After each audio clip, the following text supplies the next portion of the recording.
Dr. Chris Blake. I'm a professor and department chair of political science here at James Madison University. I think that one of the nice things about JMU is that it has the scope and the size so that we can carry out a variety of different research and service projects as a faculty, but at the same time, the vibe of the institution, and particularly for the faculty, still revolves around working with undergraduates.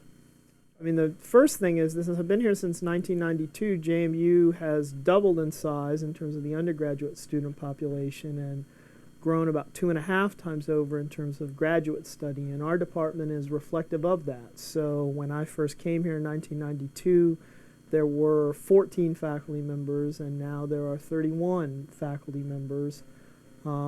And that has enabled us to grow with the university, but also as a result, as a faculty, it means that we cover a greater variety of specializations with regard to public affairs, and we can do so in greater depth. So I've worked with JMU's program in Salamanca, Spain on 2 occasions, and founded, still co-direct with Dr. McCleary in history, JMU's summer program in Argentina.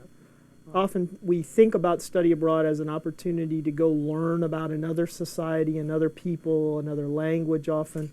But what we most learn about by living abroad for a while is ourselves.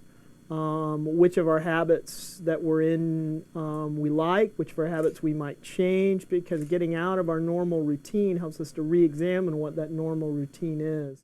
We're actually working on the 3rd edition of a book on comparative public policy in the wealthiest large economies of the world, and so it looks at the United States, Japan, the United Kingdom, France, Germany, Italy, and the European Union as the major cases to try to look at what commonalities and what distinctions there are in the experiences, how those countries make public policy in general, but in particular with regard to different sectors of governmental activity, whether it's economic policy, education policy, environment, etc. One of the most satisfying things about writing a textbook is that you're trying to communicate things to students when you write an upper level textbook that have some interest in the material and some experience with the material, and that creates a good opportunity. It's also a great opportunity to work with a friend and colleague on a project and build something that's better than either one of us could do individually.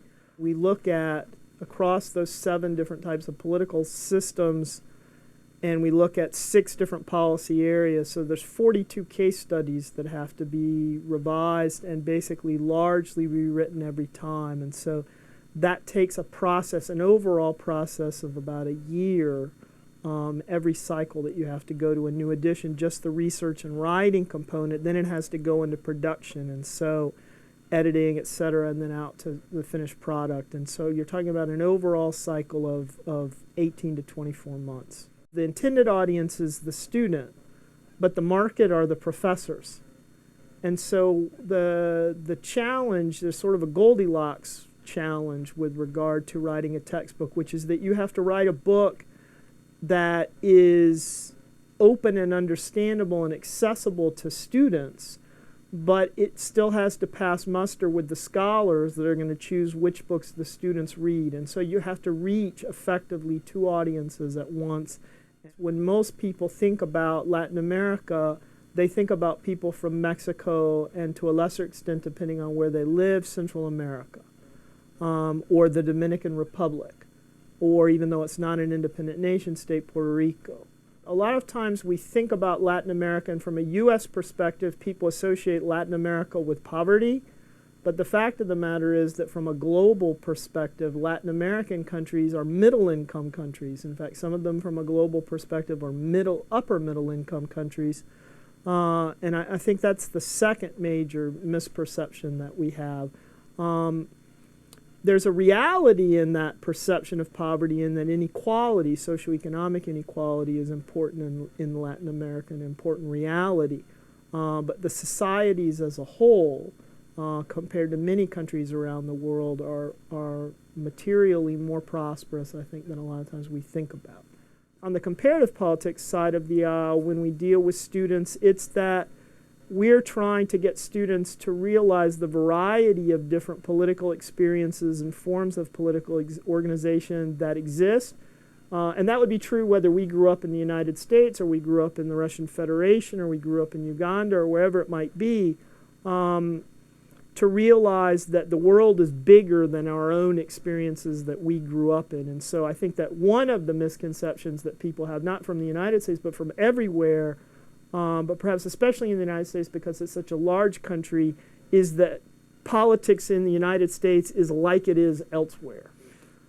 I was the lead singer for a garage punk rock band in the late 70s and early 80s. I can tell you that the lead single from our self-titled yet never wide market distribution released album was Hellhole.